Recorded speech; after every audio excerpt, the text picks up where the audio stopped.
गांव की एक भयानक रात। रात का अंधेरा घना हो चुका था। गांव के बाहर घने जंगल के बीचों बीच एक पुराना और खंडहरनुमा हवेली खड़ी थी। हवेली की खिड़कियां टूटी हुई थीं और दरवाजे से एक भयावह सी चिरचिराहट की आवाज आ रही थी।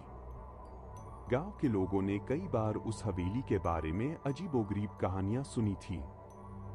कुछ लोगों का कहना था कि वहां आत्माएं भटकती हैं, जबकि कुछ ने दावा किया कि वहां रात को अजीब सी आवाजें सुनाई देती है। रवि, जो एक उत्साही फोटोग्राफर था, ने इन कहानियों को सुना और उसने तय किया कि वह इस हवेली की सच्चाई जानने के लिए वहां जाएगा। रवि को रोमांच का शौक था और वह किसी भी डरावनी चुनौती का सामना करने के लिए हमेशा तैयार रहता था। रवि ने अपने कैमरे और टॉर्च को संभाला और गांव के बाहर की ओर निकल पड़ा। रात के अंधेरे में हवेली की ओर बढ़ते हुए उसके कदमों की आवाज जैसे ही सुनसान रास्ते पर गूंजने लगी, उसका दिल तेजी से धड़कने लगा। जैसे ही रवि हवेली के पास पहुंचा, उसने देखा कि हवेली के दरवाजे पर एक पुराना ताला लगा हुआ था। ताले को तोड़ने की कोशिश करते हुए रवि ने देखा कि अंदर से कुछ हलचल हो रही थी। ताला टूटते ही दरवाजा खुद ब खुद खुल गया। रवि ने टॉर्च की रोशनी को हवेली के अंदर फेंका, जहां उसने देखा कि दीवारों पर खून के धब्बे थे और फर्श पर टूटी हुई चीजें बिखरी हुई थी। रवि ने कैमरा निकालकर तस्वीरें लेनी शुरू की, लेकिन तभी उसने महसूस किया कि कोई उसे पीछे से देख रहा है। उसने जल्दी से मुड़कर देखा, लेकिन वहां कोई नहीं था। रवि ने सोचा कि यह उसका भ्रम है और उसने अपनी तस्वीरें लेने का काम जारी रखा। लेकिन उसके अंदर एक अजीब सी बेचैनी बढ़ती जा रही थी। उसे ऐसा लग रहा था जैसे हवेली की दीवारें उसके ऊपर गिरने वाली हों। अचानक हवेली के एक कोने से किसी के रोने की आवाज आई। रवि ने टॉर्च की रोशनी उस दिशा में फेंकी और देखा कि एक औरत सफेद साड़ी में खड़ी थी। उसका चेहरा अंधेरे में था, लेकिन उसकी आंखों से आंसू बह रहे थे। रवि ने हिम्मत करके उससे पूछा, कौन हो तुम? यहां क्या कर रही हो? लेकिन औरत ने कोई जवाब नहीं दिया। वह धीरे धीरे रवि की ओर बढ़ने लगी। उसकी चाल बहुत ही धीमी और भयानक थी। रवि का दिल जोर जोर से धड़कने लगा।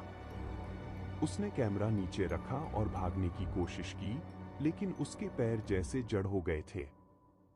वह वहीं खड़ा रहा और औरत उसकी ओर बढ़ती रही।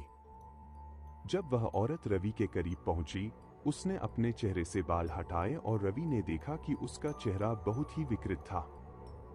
उसकी आंखें लाल हो चुकी थीं और चेहरे पर गहरे घाव थे। रवि ने जोर से चिल्लाया और भागने की कोशिश की, लेकिन उसने देखा कि हवेली का दरवाजा बंद हो चुका था। वह फंसा हुआ था और चारों ओर से उसे बचने का कोई रास्ता नहीं दिख रहा था। औरत ने अपनी भयानक हंसी से हवेली को गूंजा दिया और रवि के पास आकर उसने कहा, तुम यहां से बच नहीं सकते। तुम्हें भी मेरी तरह मरना होगा। रवि के रोंगटे खड़े हो गए और उसकी सांसें तेज हो गई।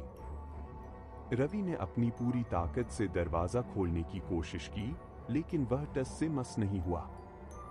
औरत अब बहुत ही पास थी और उसने अपना हाथ रवि की ओर बढ़ाया। तभी एक जोरदार धमाका हुआ और दरवाजा खुल गया। रवि ने देखा कि गांव के कुछ लोग वहां आ गए थे। वे रवि को बचाने आए थे। उन्होंने उस औरत को देखा, लेकिन वह अचानक गायब हो गई। रवि को लोगों ने बाहर निकाला और उसने सारी घटना गांव वालों को बताई। गांव के बुजुर्गों ने बताया कि वह औरत एक आत्मा थी जो कई साल पहले उस हवेली में मारी गई थी। रवि को विश्वास नहीं हो रहा था कि वह जिंदा बच गया। उसने सोचा कि वह अब कभी भी किसी ऐसी जगह पर नहीं जाएगा जहां उसकी जान को खतरा हो। लेकिन हवेली की आत्मा अभी भी वहां भटक रही थी।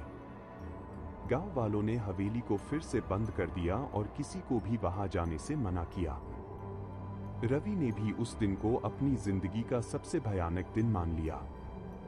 लेकिन हर रात जब हवेली के पास से कोई गुजरता, तो उसे वहां से आती भयानक चीखें और हंसी की आवाजें सुनाई देती। हवेली की आत्मा आज भी अपने शिकार की तलाश में थी।